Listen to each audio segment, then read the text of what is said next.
नमस्ते दोस्तों। आज हम डाइव करने जा रहे हैं एक बहुत ही इंटरेस्टिंग टॉपिक में। ईएम फॉस्टर का फेमस ऐसे द स्टोरी। ये उनकी एक कमाल की किताब एस्पेक्ट्स ऑफ द नॉवेल से लिया गया है। तो चलिए इसके हर पहलू को बिल्कुल आसान भाषा में समझने की कोशिश करते हैं। देखिए, इस पूरे एनालिसिस को आसान बनाने के लिए हमने इसे 6 हिस्सों में बांटा है। सबसे पहले हम लेखक के बारे में थोड़ा जानेंगे, फिर उनकी 3 वॉइसेस की थ्योरी समझेंगे, स्टोरी के एंशिएंट रूट्स देखेंगे, शहरजादे के एग्जाम्पल को एक्सप्लोर करेंगे, फिर life in time versus life by values का कॉन्सेप्ट, और आखिर में नॉवेल की डबल एलिजेंस पर बात करेंगे। रेडी हैं? चलिए शुरू करते हैं। तो सबसे पहले बात करते हैं उस शख्स की जिसने ये एसे लिखा है, ईएम फॉस्टर। आखिर ये थे कौन? ये है ईएम फॉस्टर, 20वीं सदी के एक बहुत ही इंपॉर्टेंट इंग्लिश राइटर और क्रिटिक। और मैं बता दूं, उनके जो आइडियाज़ हैं ना, वो आज भी लिटरेचर के स्टूडेंट्स के लिए, आपके लिए बहुत बहुत ज़रूरी हैं। आपने शायद उनके नॉवेल्स के नाम सुने होंगे, जैसे हावर्ड्स एंड या अ पैसेज टू इंडिया, बहुत फेमस हैं।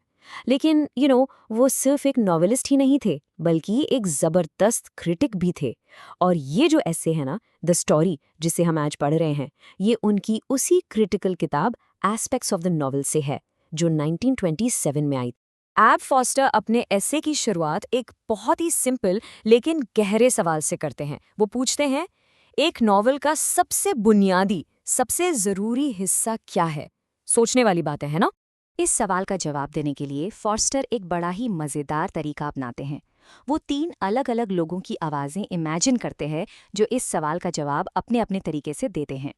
तो पहली आवाज़ ये है एक आम इंसान की।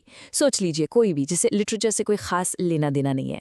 आप उससे पूछेंगे कि भाई ये नॉवल क्या होता है, तो वो आराम से कहेगा, आई सपोज वो एक तरह से कहानी सुनाता है, बिल्कुल कैजुअल। उसके लिए नॉवल मतलब बस एक स्टोरी, सिंपल।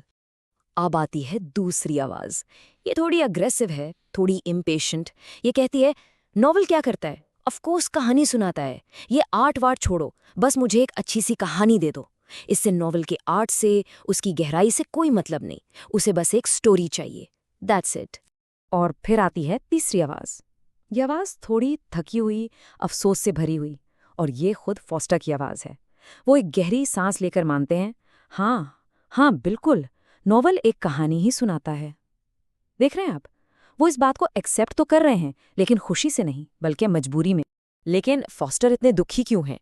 वजह यह है कि वो स्टोरी को एक लो एटमिस्टिक फॉर्म कहते हैं। अब ये एटमिस्टिक क्या है? इसका मतलब है कुछ बहुत ही पुराना, प्रिमिटिव, जो हमें हमारे आदिमानव पूर्वजों से मिला हो। फॉस्टर को इस बात का अफसोस है कि नॉवल जैसी ऊंची चीज का सबसे बेसिक एलिमेंट ये कहानी है। वो चाहते थे कि ये कुछ और होता, जैसे कोई खूबसूरत संगीत या सच का एहसास, ना कि ये पुराना आदिम रूप। तो चलिए इसी बात को थोड़ा और गहराई से समझते हैं। फॉस्टर स्टोरी को इतना पुराना और प्रिमिटिव आर्ट फॉर्म आखिर क्यों कह रहे हैं? यहाँ फॉस्टर ने एक कमाल का लेकिन शॉकिंग मेटाफोर इस्तेमाल किया है। पहले वो कहते हैं कि स्टोरी नॉवल में एक बैकबोन की तरह है, रीढ़ की हड्डी, यानी ज़रूरी उसके बिना नॉवल खड़ा नहीं हो सकता।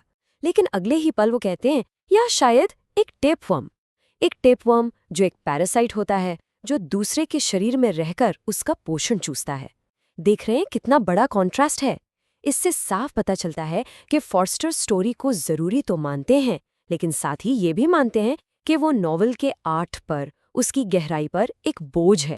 और अपने एटविस्टिक वाले पॉइंट को आगे बढ़ाते हुए फॉस्टर कहते हैं कि कहानी सुनना कोई नई बात नहीं है, ये तो इंसानियत की शुरुआत से चला आ रहा है। सोचकर देखिए, नियोलिथिक युग या उससे भी पहले पेलियोलिथिक युग, जब निएंडरथल मैन आग के चारों तरफ बैठकर शायद एक दूसरे को कहानियां ही सुनाते थे। इतना पुराना है।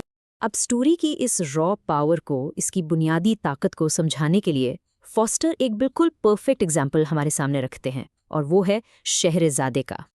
तो ये कहानी है तो 1001 अरेबियन नाइट्स की। एक सुल्तान है जो इतना नफरत में है कि वो हर रोज एक नई लड़की से शादी करता है और अगली सुबह उसे मार देता है। तब आती है शहरजाद। वो उस सुल्तान से शादी कर लेती है। पहली रात वो उसे एक कहानी सुनाना शुरू करती है, लेकिन जैसे ही सुबह होने वाली होती है, वो कहानी को एक ऐसे पॉइंट पर रोक देती है जहां सस्पेंस चरम पर हो। सुल्तान को ये जानना है कि आगे क्या होगा, इसलिए वो उसकी मौत को एक दिन के लिए टाल देता है, और ये सिलसिला चलता रहता है। 1001 रातों तक, और आखिरकार उसकी जान बच जाती है। अब यहाँ फॉस्टर का मेन पॉइंट समझिए। वो कहते हैं कि शहरज़ादी इसलिए नहीं बची क्योंकि उसकी कहानियाँ बहुत आर्टिस्टिक थीं या उनमें कोई गहरा मैसेज था। नहीं, वो सिर्फ और सिर्फ इसलिए बची क्योंकि उसने सुल्तान को हमेशा इस उलझन में रखा कि आगे क्या होगा, व्हाट हैपन्स नेक्स्ट। बस यही एक सवाल। यही है स्टोरी की सबसे प्रिमिटिव, सबसे बुनियादी ताकत। और इसी व्हाट हैपन्स नेक्स्ट वाले आइडिया से फॉस्टर हमें एक बहुत ही गहरे फिलोसॉफिकल कॉन्सेप्ट की तरफ ले जाते हैं। वो कहते हैं कि हम सब इंसान दो तरह की जिंदगी जीते हैं। पहले वो स्टोरी को डिफाइन करते हैं, बिल्कुल सिंपल तरीके से। स्टोरी क्या है? ये बस उन इवेंट्स का एक सीक्वेंस है जो टाइम के हिसाब से अरेंज की गई हैं। टिक टॉक, सोमवार के बाद मंगलवार, सुबह के बाद शाम, एक के बाद एक। ये घड़ी से चलने वाली जिंदगी है। और यहीं पर फॉस्टर दोनों जिंदगी के बीच का फर्क समझाते हैं। एक तरफ है लाइफ इन टाइम। ये स्टोरी है, इसे हम घंटे और मिनट में नापते हैं। इसका एक ही सवाल होता है, आगे क्या होगा? लेकिन दूसरी तरफ है लाइफ बाय वैल्यूज। इसे हम घड़ी से नहीं बल्कि अनुभव की इंटेंसिटी से, उसकी गहराई से नापते हैं। ये नॉवल का असली आर्ट है और इसका सवाल अलग है। ये पूछता है, क्या वो अनुभव कीमती था? Was it worth it? इस कॉन्सेप्ट को समझाने के लिए फॉस्टर एक परफेक्ट एग्जाम्पल देते हैं। जरा इस सेंटेंस को देखिए। मैं उससे सिर्फ 5 मिनट के लिए मिला, लेकिन वो 5 मिनट कीमती थे। इस छोटे से सेंटेंस में दोनों जिंदगी हैं।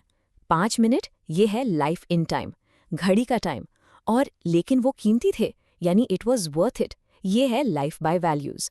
वो 5 मिनट शायद 5 घंटों से भी ज्यादा इंपॉर्टेंट थे। तो अब आते हैं फाइनल पॉइंट पर। फॉस्टर इन दोनों आइडियाज को, टाइम और वैल्यू को, एक नॉवल के कंटेक्स्ट में कैसे फिट करते हैं। एक नॉवल इन दोनों के बीच बैलेंस कैसे बनाता है, और यही उनका सबसे बड़ा आर्ग्यूमेंट है। फॉस्टर कहते हैं कि एक अच्छा नॉवल सिर्फ कहानी नहीं हो सकता, उसे दोनों के प्रति वफादार रहना पड़ता है। उसमें लाइफ इन टाइम यानी एक आगे बढ़ती हुई स्टोरी भी होनी चाहिए, ताकि लाइफ बाय वैल्यूज यानी उन अनुभवों की गहराई को भी दिखाया जा सके। स्टोरी और आर्ट दोनों जरूरी हैं।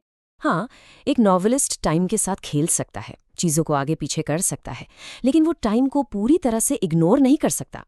फॉस्टर कहते हैं, यूं से कहानी के धागे को भले ही कितना ही हल्के से क्यों ना हो पकड़कर रखना ही पड़ेगा, वरना अगर स्टोरी का धागा ही टूट गया तो नॉवल किसी के समझ में ही नहीं आएगा। तो आखिर में फॉस्टर हम सब के लिए एक बड़ा सवाल छोड़ जाते हैं।